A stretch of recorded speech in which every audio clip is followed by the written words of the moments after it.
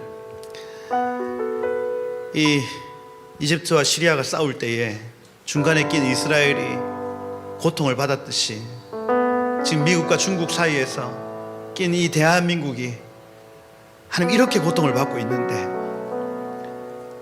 하나님 먼저는 한국 교회 안에 하나님 이러한 일들 때문에 정치적인 이유로 하나님의 말씀을 버린다거나 하나님 이 하나님의 법대로 살고자 하는 그 생활 방식을 버린다는 이 일들이 일어나지 않도록 하나님 다시 한번 이 어둠 가운데 빛을 허락하여 주시고, 하나님 진리의 빛을 발하셔서 한국교회 강단을 주님 깨끗하게 하시고, 하나님 정확한 하나님의 말씀이 선포되게 하시며, 하나님 그렇게 귀한 메신저들이 일어나 다시 한번 이 땅에 하나님의 빛이 임하는 겨울이 되게 하옵소서 하고, 하나님 이스라엘의 역사를 통해 영적 교훈으로 봤사오니 주여 대한민국 다시 한번 일어나게 하시고, 하나님 이 땅에 어둠이 흑암같이 임했다 할지라도 하나님 다시 한번 하누키아의 빛과 같이 점점 더 밝은 빛으로 이 땅을 덮어 주옵소서. 빛이 임할지어다, 빛이 임할지어다 하고 한 번 더 우리 주여 부르면서 함께 기도하겠습니다. 기도합니다. 하나님 우리의 영과 영을 깨우시네. 하나님 지금 한국교회 또 대한민국 나라를 향한 아버지의 생각과 아버지의 뜻을 보게 하십시오. 성령님 우리의 눈과 귀를 하십시오. 우리의 모든 감각을 깨우십시오. 주님 지금 이 땅의 현실과 지금 이 모든 상황이 눈에 보이게 하십시오. 성령님 승리를 하세요. 주님 우리의 모든 감각을 깨우십시오.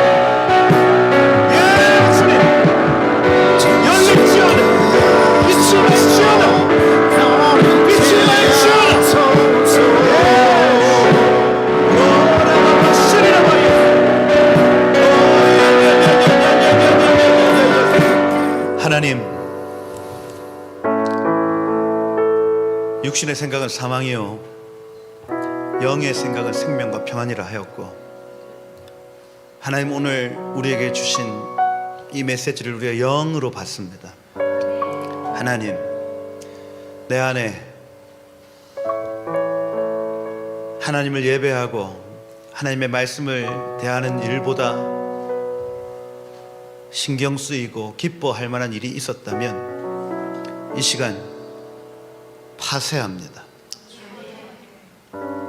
무너뜨립니다. 우리의 마음의 성전을 새롭게 합니다. 우리가 세워놓은 어젠다, 인간적인 마음으로 세워놨던 모든 기도의 제목들을 내려놓습니다. 하나님 이 한우카의 첫날 우리의 성전을 깨끗하게 합니다.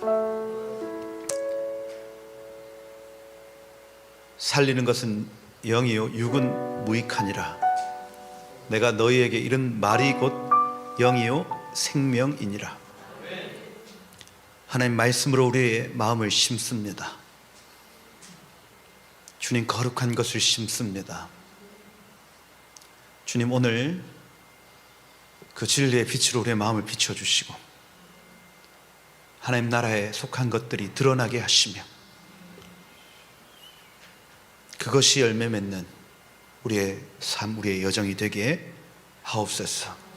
하나님 앞으로 있을 모든 이 메시지와 또 이 모든 예배 가운데 빛으로 임재하여 주셔서 하나님 우리의 존재가 바뀌고 우리 가정의 영적 기류가 바뀌며 하나님 지역의 공기가 바뀌고 민족의 상황이 바뀌는 복된 계절이 되게 하옵소서.